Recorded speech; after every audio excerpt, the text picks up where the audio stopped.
Breaking news on the killing of 37-year-old ICU nurse Alex Pretti. Just minutes ago, we learned from DHS that the Border Patrol agents involved in that shooting have been placed on administrative leave.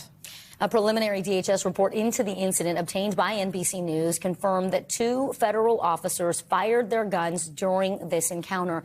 The report did not make any mention of Pretti attacking the officers or brandishing a gun, as DHS Secretary Kristi Noem has claimed. Meanwhile, Noem is facing growing pressure to step down because of these deaths at the hands of agents operating under her leadership. 2 Republican senators, Tom Tillis, Lisa Murkowski, they've joined Democrats in calling for her resignation. NBC News senior Homeland Security correspondent Julia Ainsley joins us now from the Washington Bureau. Julia, let's start with the Pretti investigation.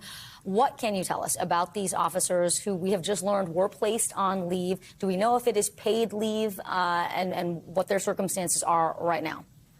Well, we know they've been put on leave. It's likely paid leave because at this point there has not been an Office of Professional Responsibility investigation that would have concluded that there be any kind of discipline to them. That is what would put someone on unpaid leave or would lead someone to being reassigned or forced into retirement or flat out fired. So in this case, it seems they have been put on leave, and that is what is normal because usually whenever there's an officer that's engaged their firearm, rightfully or not, and is involved in a fatal shooting, they're put on leave. And that is what was so unusual about the Renee Nicole Good shooting, is that we never got confirmation that the officer involved in that shooting was put on leave. He was merely spending time with his family, but never officially put on leave. And it's unclear if he's even back on duty now. As far as the congressional investigation, we're also learning that Pretti never fired his gun and that 2 officers used their firearms in the shooting.